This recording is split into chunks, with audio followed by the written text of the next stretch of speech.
नमस्कार, आदाब। मैं हूं आस मोहम्मद खान और आप देख रहे हैं देश का number 1 channel Hindustan live TV news में। आप सभी दर्शकों का बहुत बहुत स्वागत है। आइए एक नज़र डालते हैं आज की कुछ खास दिन भर की खबरों पर। देखते हैं पूरी रिपोर्ट। आज माननीय अखिलेश यादव जी ने हमारे न्योता को स्वीकार किया। उन्होंने बुलाया, हमारी उनकी लगभग 1 घंटे बातचीत हुई। बातचीत के दौरान सामाजिक न्याय समिति की रिपोर्ट जो हमारी रद्दी की टोकरी में 2 साल 10 महीना से भारतीय जनता पार्टी ने रख रखा है, उसको लागू नहीं कर रही है।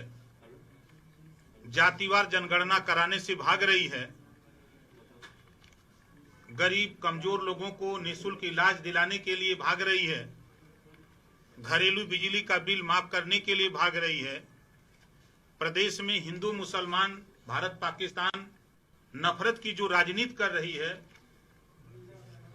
ऐसे तमाम मुद्दों पर जो आज नौजवान बेरोजगार है, किसान परेशान है, व्यापारी परेशान है, पत्रकार परेशान है, सभी लोगों की समस्या के निदान के लिए हमने प्रयास किया, बात किया। माननीय अखिलेश यादव जी ने कहा है कि आओ हम सब लोग मिलकर के इन मुद्दों पर हम लोग चुनाव लड़ा जाए और मोर्चे में जो भी साथी आपके हैं, हम सब लोग एक साथ मिलकर के चुनाव लड़ा जाएगा। ऐसी बात माननीय अखिलेश जी ने हमारे सामने प्रस्ताव रखा, तो हमने भी उनके सामने 27 अक्टूबर को न्योता दिया है कि मऊ जिले के हल्दरपुर मैदान में भाग्य विधाता जो हमारे हैं, उनके सामने हमने एक महापंचायत, वंचित, पिछड़ा, दलित, अल्पसंख्यक महापंचायत रखा है। आप वहां चलिए, उन्हीं के सामने इन बिंदुओं पर, ताकि उनको भी भरोसा हो कि हमारा नेता जो कर रहा है हमारे लिए कर रहा है।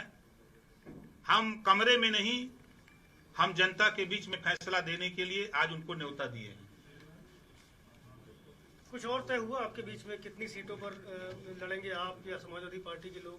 कैसे, क्या मतलब कॉम्बिनेशन? भारतीय जनता पार्टी को खत्म करने के लिए, सत्ता से बेदखल करने के लिए हमारा उनका समझौता है। सीटों का कोई झगड़ा नहीं है।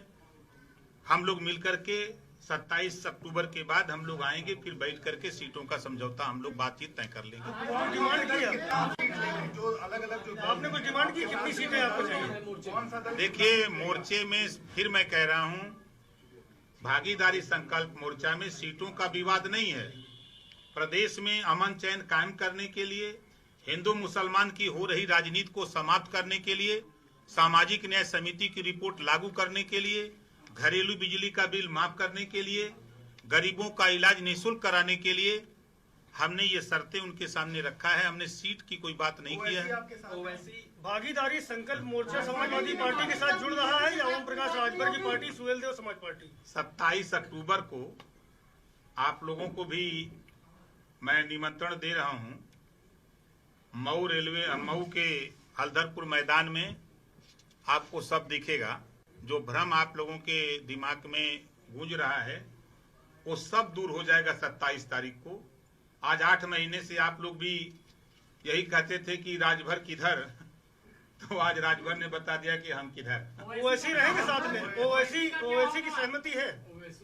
देखिए, हमारे मोर्चे के जो भी हमारे मोर्चे में शामिल लोग हैं, सभी लोगों ने हमसे कहा कि आप बात करो, बात के लिए अगर वो एग्री हैं तो आप तैयार हो जाओ, हम लोग उनके साथ मिलकर चुनाव लड़ेंगे। हर मोर्चे पर, हर एक मंच से समाजवादी पार्टी को कहीं ना कहीं खरी खोटी सुनाते थे, कहते थे उनके कार्यकाल में चीजें ठीक नहीं हुई। अब कैसे वो साथ जाएंगे? देखिए, अभी भारतीय जनता पार्टी मुसलमानों को पानी पी पी के गाली देती थी, नफरत की राजनीति करती थी। आज वही भारतीय जनता पार्टी मुसलमानों को कह रही है कि जो बाहुल सीटें हैं, हम हर बूथ पर 100-100 लोगों को बनाएंगे। अब वही भारतीय जनता पार्टी कश्मीर में महबूबा मुफ्ती से समझौता करके सरकार बनाती है। वहां तो सवाल नहीं उठता है, इस नाते कि वो लोग, जैसे हम कहते हैं कि खाता न बही जौन भाजपा कहे वह सही, तो इस नाते सब चीजें आपको धीरे धीरे आपको हम पर्दे पर ले आएंगे हमारा वो बैनर अब कल से लिखा जाएगा, पेंटर लिखेगा, अब उसमें क्रम से नाम आएगा, अब वहाँ आपको दिखाएंगे। भाजपा के साथ आपके जाने की बात हो रही है, भाजपा के साथ आपके जाने तो नहीं जाएंगे ना। आप अब 22 सीटें उनसे मांग रहे थे। अब वही बाकी है। अगर वो 25 सीट कह दे, 30 सीट कह दे, तो ऐसा तो नहीं कि आप एक सीट भी नहीं देंगे तब भी समाजवादी पार्टी के साथ रहेंगे। आगे बताइए। आपके साथ शिवपाल जी और आजाद समाज पार्टी जो है उनके चंद्रशेखर जी के साथ रहे। देखिए, आप उनका विषय हम आपको 27 तारीख को बताएंगे, आज सब खुलासा नहीं करेंगे। ओवैसी जी को आपने विश्वास में लिया, उनसे कोई बातचीत करी थी? आप 27 तारीख को आइए, आपको दिखाएंगे। Thank you.